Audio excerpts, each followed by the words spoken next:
Hello everyone. Today we are going to start the first lesson from Political Science and Economics. Political Parties in India, Chapter 1. So here in this chapter you will learn about the function and the importance of political party in a democratic government and about the major political parties of India, the national parties of India, the regional political parties of India, role of opposition party in democracy, and the relevance of coalition government and its merits and demerits. So first, let us start with the concept of political party and its necessity. Why political parties are necessary in a democracy. Political parties and democracy always go hand in hand. Both are essential for each other's survival. With the implementation of the Western education in India, an increasing number of Indians began to become educated, and the educated Indians began to realize that the British imperialism in India was not justifiable and that democracy was the superior form of government and was much better than monarchy. Now, what is monarchy? Monarchy is a political system that is governed by a single person like a queen or a king. However, after the end of 18th century, monarchy gradually began to disappear from most of the countries around the world, and the concept of democracy began to become popular. As democracy and political parties are two sides of the same coin, therefore, with the popularization of democracy all around the world, including India, the importance of political parties came into focus. You must keep in mind that without political party, democracy is useless, and similarly, without democracy, political party is meaningless. Political party is the link between the ruler and the public as it brings the common people closer to administration. Therefore, it is clear that you cannot run a democratic government without establishing political parties, and political parties cannot survive if there is no democracy. In every democratic government, including India, you will find a political party system. This party system is mainly divided into three groups: the one-party system, the bi-party system, and the multi-party system. One-party system. The government having only one political party is not considered as democratic government. For example, China has only one political party, People's Republic of China, and they have a communist government instead of democracy. Other examples of present-day countries having a one-party system or communist government are Cuba, their party is Republic of Cuba; North Korea, Democratic People's Republic of Korea. So these are communist countries. Now let us come to the bi-party system. In a bi-party system, there are two main political parties and people elect representatives from either of the two parties. For example, in the United States of America, you will find two major parties, the Democratic Party and the Republican Party. And during election, people either vote for the Democratic or the Republican Party. Similarly, in Great Britain too, they have two major political parties, the Labour Party and the Conservative Party.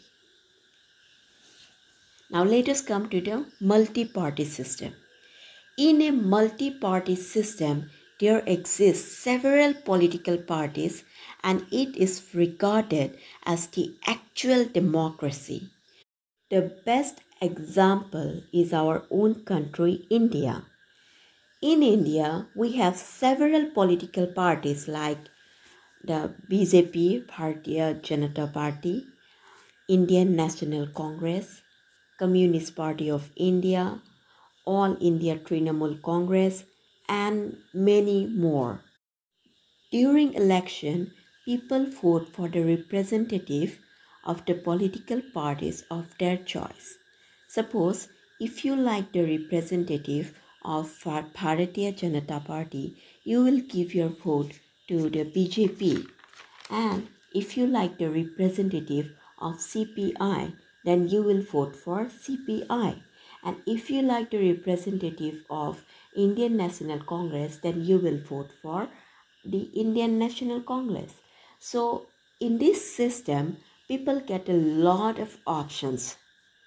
However, you must keep in mind that although multi-party system is regarded as the actual democracy, but it has been seen that democracy is more stable and strong in the state having bi-party system because frequent political crisis often occurs in democratic governance under multi-party system. So it is clear that it is impossible for democracy to function in the absence of a political party. In any democratic government, the political parties must have the following characteristics: strong organization, good principles, ideals and planning, aspiration to capture power, extreme regard for national interests. Now, the political parties must also have some functions.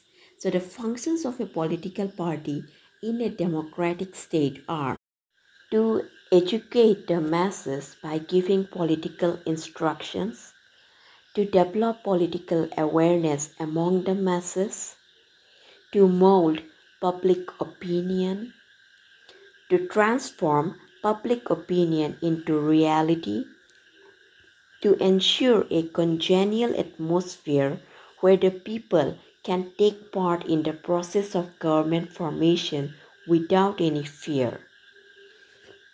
So it has become clear that the political party that gets the highest number of votes forms the government.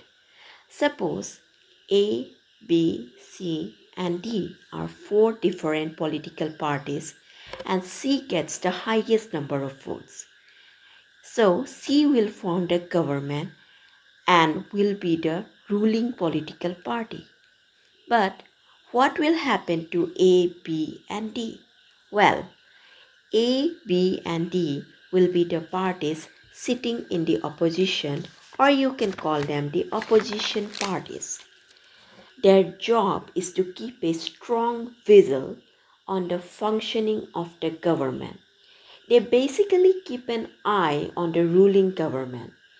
If the ruling party stops working in the interest of the common people, then the opposition party can criticize them and spread awareness about their wrongdoings among the public. This power of the opposition parties forces the ruling political party to remain on the right track and avoid working against the interests of the common people. Therefore, this system ensures a strong and healthy democratic state. I am sure you have now got a basic idea about the necessity and concept of political party in a democratic government. As we have discussed the concept of political party and its necessity in detail, so let us now go through the book. The importance of political party came into focus just after the emergence. There is a small mistake here, typo. So you change I into E. Emergence of democratic pursuit. In the monarchy, the king was the absolute ruler in the state governance, and his words were the laws. In the later years, monarchy became extinct in the world gradually, and the concept of democracy assumed particular importance in its place. With the dawn of democracy, the political party came into existence, and it became a part and parcel of the system of democratic governance. So, here we have already discussed this thing, but let me tell you again. Here the importance of political party came into focus after the emergence. Emergence means growth, a gradual beginning of democratic pursuit. Pursuit means the act of pursuing or following. With the dawn of democracy, dawn means the first light of day or the earliest period, came into existence. What came into existence with the dawn? That came into existence, and it became a part and parcel of the system of democratic governments. Part and parcel means a very essential or important part of something. At present, democracy and the political party are complementary to each other. Here a P is missing. You write P here. To each other. As without a political party, democracy is useless. Similarly, without democracy, political party is meaningless. Political party is the link between the ruler and the public. It brings the common people closer to the administration. We have already discussed everything that is here in this paragraph, and the political party or the party system is found in every democratic state of the world. As I already told you, in every democratic country, you will find political party system. There is one party system, bi-party system, multi-party system. And in countries, I have already given you example of China, Cuba and North Korea, that they have one party system, in which is the Communist Party. On the other hand, bi-party system is found in the countries like the USA and England, whereas there is multi-party system in countries like India, Pakistan, Bangladesh, etc. The state having one-party rule is generally not to be regarded as true democratic state, although such state too claims to be a democratic state. Normally, if a country has only one party, it is not considered as a democratic country. In the bi-party system, there are two main political parties in the democratic setup. Having multi-party system, disposal of the people out of which they can choose and support any one party or can become its member on the basis of liking its ideals and principles. So I think you have already found the meaning of ideals and principles. On the contrast means on the opposite side. On the multi-party system that exists in many states like India is regarded as the actual democratic system. It is seen that democracy is more stable and strong in the state having bi-party system than the state having multi-party system. We have already discussed this in the video.